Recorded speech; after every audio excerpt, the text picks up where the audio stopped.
Most people either romanticize or dread over 55 communities. Some picture golf carts and pickleball paradise. Others think of rules so strict that if you sneeze, you'll get an HOA violation. What?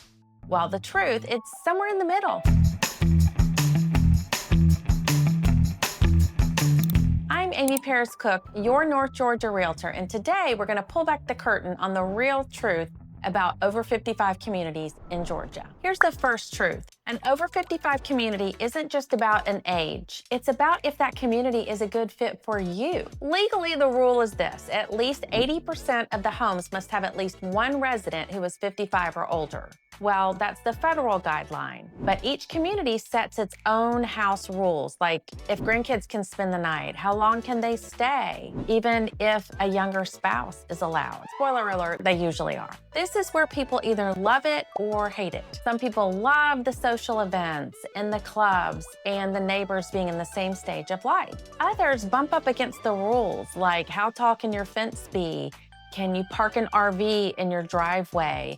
And how long can grandkids stay in the summer? That's a really big deal. And my advice is don't just tour the clubhouse. Read the covenants like they are your new favorite mystery novel. And visit at different times of the day. Maybe go weekday mornings and maybe weekend evenings, just to get a real feel for the vibe. The second truth is the money part is way more complicated than just the question, how high are the HOA fees? Yes, fees can look high, but the real question is, what do they cover? Do they cover lawn maintenance? Do they cover your roof replacement? That's a big expense. Do they cover access to resort-style amenities with that fun pickleball and the pool and all those things? Here's a really important one that most people don't think about. Is there a healthy reserve fund? Or are they quietly underfunding things and they're gonna hit you with some big assessment later? And because this is Georgia, you've got another layer: taxes. Many counties offer senior exemptions. For instance, in Gwinnett, there's an exemption that can completely wipe out your school tax bill if you meet the age and income guidelines. That is huge. And statewide, Georgia lets you exclude a big chunk of retirement income once you hit 62. And even more when you hit 65. So before you assume a 55 plus community is too pricey, look at the whole financial picture. I've seen clients pay more in monthly HOA fees, but less overall because of their lower taxes and included services. It's not just about the sticker price, it's about the total cost of living. Truth number 3. Buying new construction versus resale in a 55 plus community are completely different experiences in a lot of ways. With new construction, you're getting the shiny floor plans, of course, the builder warranties, and the brand new amenities.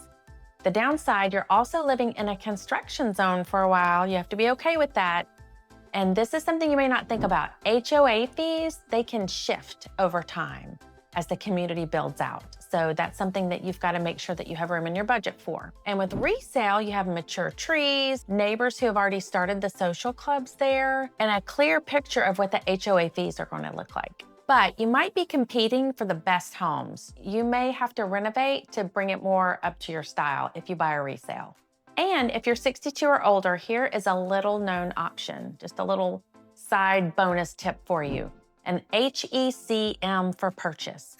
It's basically a reverse mortgage you can use to buy a home. So you put down a large chunk, but you don't have a required monthly mortgage payment. You still pay taxes, you still pay insurance and HOA, but for some downsizers, it is a perfect fit. Definitely a conversation to have with a seasoned lender. So here's the bottom line. Over 55 communities in Georgia can be an absolute dream if the rules match your lifestyle, if the fees and taxes make sense, and if you choose the right path, new or resale.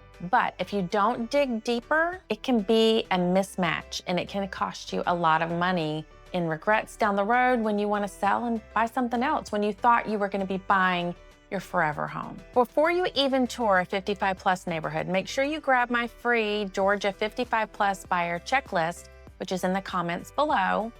And if you're still wondering whether Georgia is even the right place to retire, that's exactly what I'm covering in my next video. Should you relocate to Georgia for retirement? Make sure you subscribe. You don't want to miss it. Thanks for watching.